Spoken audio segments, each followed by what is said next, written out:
আসসালামু আলাইকুম।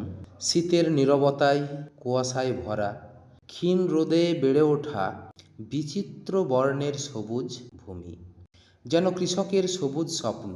কোথাও মশলা জাতীয় ফসল রসুন পেঁয়াজ ধনে, কোথাও বা ভুট্টা সরিষা রাই ডাল জাতীয় ফসল ছোলা মসুর খেসারি বাকলস মটর ইত্যাদির সমাহার। এটি কৃষকের শীতকালীন সংগ্রাম। শিশিরে ভেজা রবি শস্য মানেই শান্তির ছবি। এরা কৃষকের বসন্তের হাসি ফোটায়। অপরদিকে দিগন্ত বিস্তৃত ফাঁকা মাঠ এবারের বর্ষার জলে প্লাবিত হয়েছিল। প্লাবিত ভূমি সবুজ ক্ষেতকে আক্ষেপ করে বলছে, আমি কৃষককে ঠকিয়েছি আর তোমরা কৃষকের মুখে হাসি ফুটিয়েছ, তাদের আশার আলো হয়ে উঠেছ। এ কথা শুনে সবুজ ভূমি আশ্বাস দিচ্ছে, ধৈর্য ধরো ভাই, আমরা সবাই একই মাঠের সন্তান।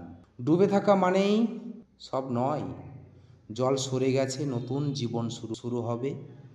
যেখানে আজ ফসল নেই সেখানে কাল সবচেয়ে ভালো ফসল হয়ে উঠবে। তোমাদের কষ্ট দেখে আমরা কাঁদি, কিন্তু বিশ্বাস রাখো মাটি কখনো আশা হারায় না। আমরা আজ সবুজ, কাল হয়তো ঝড়ে নুয়ে পড়ব। আমরা বুঝতে পারছি তোমরা এখন খুব চিন্তায় আছো, তোমাদের অবস্থাটা খুবই কঠিন। তোমরা একা নও, আমরা তোমার পাশে আছি। বর্ষার জলে ডুবে যাওয়া সারভূত অংশ তোমাদের দিয়েছি, তোমরা এখন হৃষ্টপুষ্ট হয়েছ। আমাদের দ্বিগুণ ফসল তোমরা ফলাবে। আমরা সমাজের মানুষগুলি যদি এরকম হতাম তাহলে কেমন হতো। যাই হোক, এটি আমার তৈরিকৃত প্রথম মাল্টা লেবু বাগান।